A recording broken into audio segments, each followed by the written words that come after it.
किन हालात में आतंकवादी बने हैं। कोई भारतीय पढ़ा लिखा अगर आतंकवाद के रास्ते पर जा रहा है तो हम लोगों को उस पर भी अपने आप से सवाल पूछने की जरूरत है। आपको लगेगा ये बयान कोई भारत में दे ही नहीं सकता है साहब, कि टेररिज्म को कैसे जस्टिफिकेशन उसका हो सकता है, कि हथियार क्यों उठाने पड़े, क्या मनोस्थिति रही, क्या परिस्थितियां रही कि किसी पढ़े लिखे भारतीय भी अगर हथियार उठा रहे हैं। इसकी ये इस तरह का बयान कल्पना से परे है साहब, लेकिन भारत में दिए जा रहे हैं। मैं कह रहा हूं ना, एक तरफ वो जश्न वाली तस्वीरें दिखाई थी ना, वहां पाकिस्तान पीओके में जश्न बन रहा है। भारत के कई नेता टेररिज्म को जस्टिफाई करने वाले बयान दे रहे हैं। कुछ लोग तो हिंदू मुसलमान का रंग दे रहे हैं, उनकी पॉलिटिक्स को सूट करता है। जो लोग कल तक कहते थे कि साहब आतंकवाद का ना कोई धर्म नहीं होता, बिल्कुल ठीक बात है, आतंकवाद का कोई धर्म नहीं होता, तो आतंकवादी हमले के बाद कार्रवाई का धर्म कहां से ढूंढ लिया? आतंकवाद का धर्म नहीं होता तो आतंकवाद पर एक्शन को लेकर जिन लोगों पर कार्रवाई हो रही है उसका धर्म कहां से आ गया? कांग्रेस के उदित राज बहुत सीनियर लीडर हैं, पहले तो लाल किला ब्लास्ट को बिहार चुनाव से जोड़ दिया साहब, पोस्ट भी चल रहा है।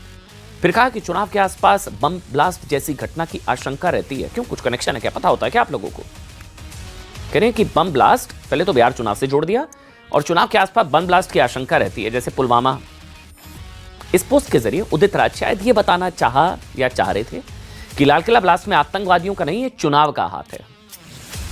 अब यही पाकिस्तान इस बयान को क्या कहेगा? देखो, तुम्हारे वहां के नेता कह रहे हैं, पाकिस्तान कहेगा तो तुम्हारे वहां के नेता कह रहे हैं कि चुनाव के समय आतंकी हमला, चुनाव कनेक्शन, ये तो तुम्हारे वहां के कह रहे हैं नेता।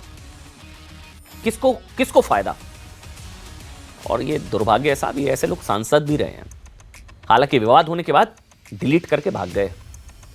उदित राज डिलीट करके भाग गए। वैसे तो ये भाग गए, अभी तो मैं कांग्रेस की प्रवक्ता अनुपमा आचार्य, वो आर्मी में भी रही हैं, उनका भी इसी तरह का पोस्ट है। एक लंबी लिस्ट है, ये लोग नंबर बढ़ाने के चक्कर में शायद करते हैं, इनको लगता है प्रमोशन हो जाएगा पार्टी में।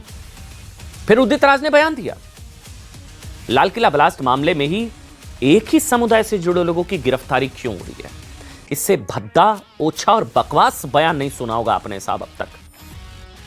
वो कह रहे हैं एक ही समुदाय से जुड़े लोगों की गिरफ्तारी क्यों हो रही है, और पुलिस ने उस देवेंद्र को गिरफ्तार क्यों नहीं किया जिसके नाम पर वो कार रजिस्टर्ड थी।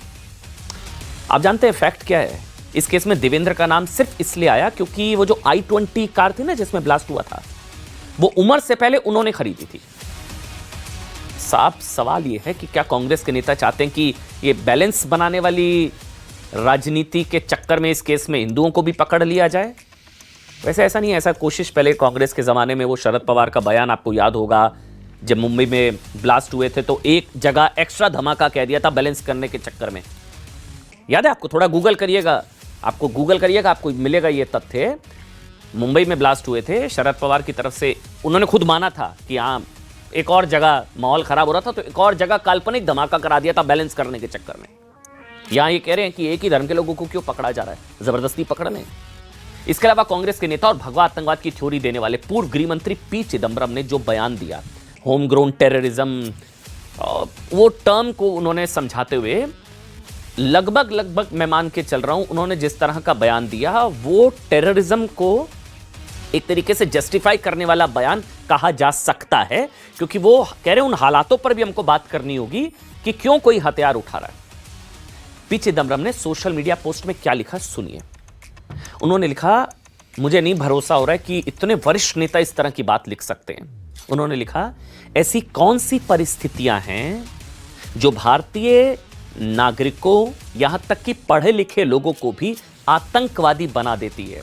मतलब दोष जो है ना, मतलब आप सोचिए, देश को चिंता करनी चाहिए कि आखिर ऐसा क्या मजबूरी होती है कि यहां के भोले भाले मजबूर शांति दूतों को, शिक्षित लोगों को हथियार उठाना पड़ रहा है। ये शांति दूत जो हथियार उठा रहे हैं उसके लिए हालात, सर्कमस्टांसेस जिम्मेदार हो सकते हैं, उसको लेकर हमको सवाल पूछने की जरूरत है। तो कश्मीरी पंडितों ने हथियार क्यों नहीं उठाए? कश्मीरी पंडितों ने हथियार क्यों नहीं उठाए? जानते, ध्यान देने वाली बात यह कि आज आतंकवादियों को मजबूरियों का मारा बताने की कोशिश वाला यह बयान पी चिदम्बरम जी ने दिया, जो पहलगाम हिंदू नरसंहार के वक्त पाकिस्तान को यह कहकर क्लीन चिट दे चुके हैं कि हमें कैसे पता कि आतंकवादी पाकिस्तान से आए थे, ये बयान था। पाकिस्तान से आए थे पुलवामा वाले आतंक, हमें कैसे पता? तब भी पाकिस्तान फायदा उठा रहा था। अभी भी पाकिस्तान पी चिदम्बरम के बयान को आधार बनाकर कह गए, तो पूर्व गृह मंत्री हैं वो इस तरह की बात कर रहे हैं कि हालात भारत में, अंदरूनी हालात इस तरह के हैं ना कि लोगों को आतंकवाद की तरफ जाना पड़ रहा है। साहब, जिस तरह चिदम्बरम ने आतंकवादियों के बचाव में परिस्थितियों को जिम्मेदार बताया कि ये परिस्थिति जन्य आतंकवादी होते हैं, उसी तरह अबू आसिम आजमी अखिलेश यादव के बहुत करीबी हैं।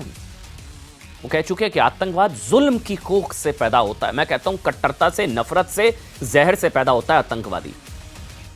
वो कहते हैं जुल्म नहीं, जिहाद की कोख से पैदा होता है आतंकवादी। अबू आसिम आजमी, कट्टरता, जिहाद, जहर और नफरत की कोख से पैदा होता है आतंकवादी। अबू आसिम आजमी मतलब ये बताने की कोशिश कर रहे हैं कि लाल किला ब्लास्ट में फिदायीन हमला करने वाला डॉक्टर बेचारा था साहब, उस पर जुल्म हो रहा था, जुल्म की कोख से आतंकवादी बना।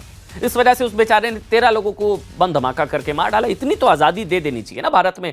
जुल्म की कोख से बना आतंकवादी 13 लोगों को मार दिया। इस तरह के बयान। चौंकाने वाली बात यह भी है कि आज जिन आतंकवादियों को परिस्थिति का मारा, जुल्म का मारा बताकर कवर फायर देने की कोशिश हो रही है ना, इससे पहले आतंकवादियों का बचाव क्या कहकर किया जाता था, याद है? कि आतंकवादी गरीबी, बेरोजगारी, अशिक्षा की वजह से बनते हैं। पहले कहते थे कि अशिक्षा की वजह से, बेरोजगारी की वजह से बनते हैं आतंकवादी। अब कह रहे हैं कि कोई शिक्षित आतंकवादी क्यों बन रहा है। अच्छा, चित भी आपकी, पट भी आपकी।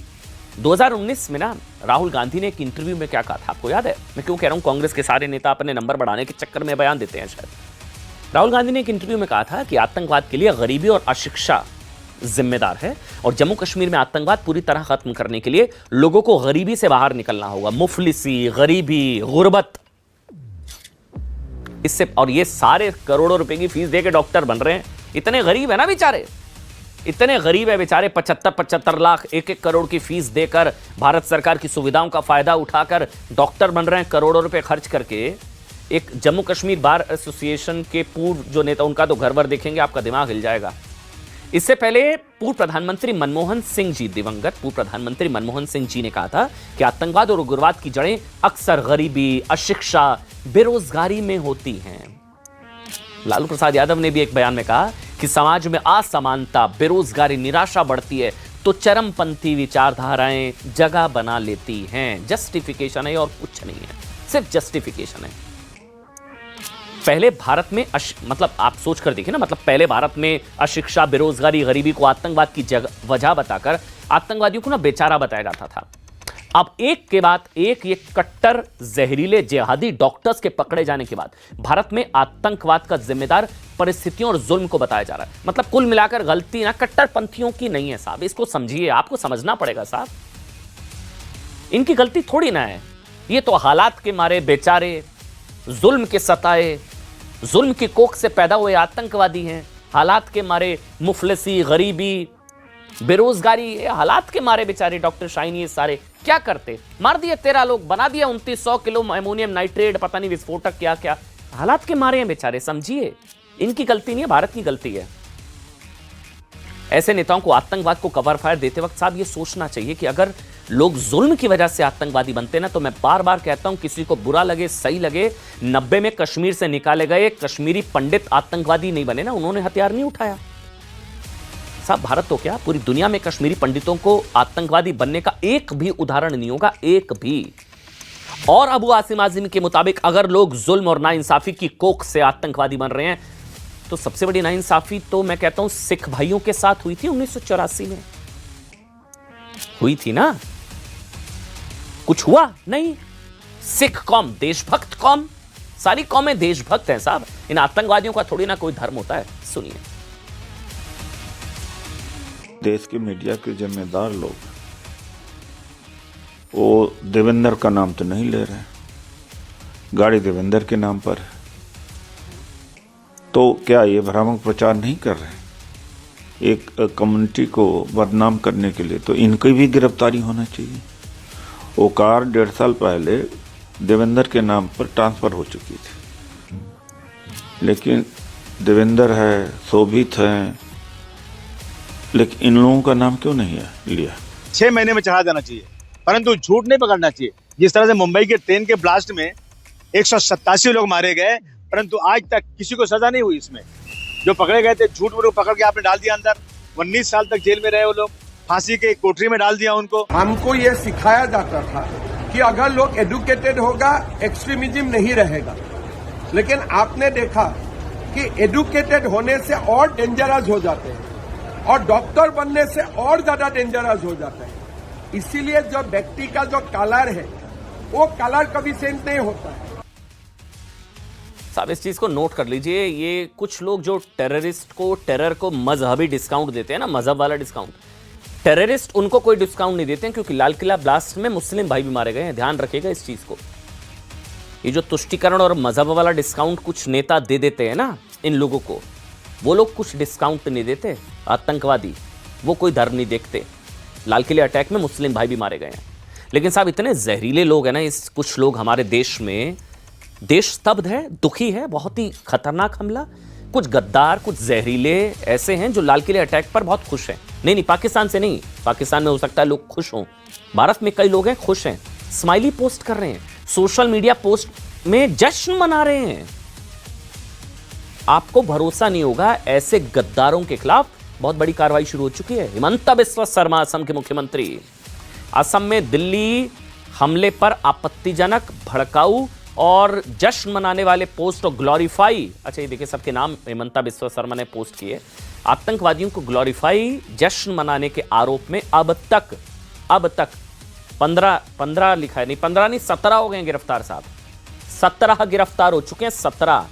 मैं बता रहा हूं कई होंगे ये ऐसे जिन्ना छाप कट्टरपंथी होंगे जो अभी खुलकर लिख नहीं पा रहे होंगे, मन उनके लड्डू फूट रहे होंगे, वो कह नहीं सकते।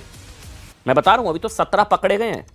असम के मुख्यमंत्री हिमंता बिस्वा शर्मा ने खुद सोशल मीडिया पोस्ट पर गिरफ्तार आरोपियों की जानकारी देते हुए कहा, हिंसा का महिमा मंडन करने वालों से समझौता नहीं किया जा सकता। इतना खूंखार, क्रूर आतंकी हमला, 13 इतने लोगों की मौत हुई। भारत में बैठे कुछ गद्दार जश्न मना रहे हैं, जिन्ना छाप कट्टरपंथी। इसके बाद हिमंता ने भी उन लोगों के नाम भी बताए जिन्हें असम पुलिस ने गिरफ्तार किया। एक बार नाम मैं पढ़ देता हूं। एक का नाम मतिउर रहमान, दूसरा है हसन अली मंडल, अब्दुल लतीफ, वजुअल कमाल, नूर अमीन अहमद, रफीजुल अली, फरीद उद्दीन लस्कर, इनामुल इस्लाम, फिरोज अहमद, शाइल शोमन और रकीबुल सुल्तान, नसीम अकरम, तस्लीम अहमद, अब्दुल रोहिम मोल्ला। अब ये भी बेचारे आप समझिए ना, ये भी तो हालात के मारे होंगे ना, इसलिए खुशी मना रहे हैं, जश्न मना रहे हैं, परिस्थितियों के मारे होंगे, इसलिए एक आतंकी हमले का जश्न मनाना पड़ रहा है। समझते नहीं आप लोग। ये सारे नाम पढ़िए, मतिउर रहमान, हसी अली मंडल, अब्दुल लतीफ, ये सारे नाम एक एक करके। वैसे एक चीज बताना जरूरी है, हिमंता बिस्वा शर्मा की तरफ से जिसको लेकर स्पष्ट किया गया, इस पूरे मसले को लेकर 17 लोगों को गिरफ्तार किया गया है। 100 सोशल मीडिया पोस्ट की जांच चल रही है, अभी कई हैं जो इस आतंकी हमले का जश्न मना रहे थे, 100 के करीब।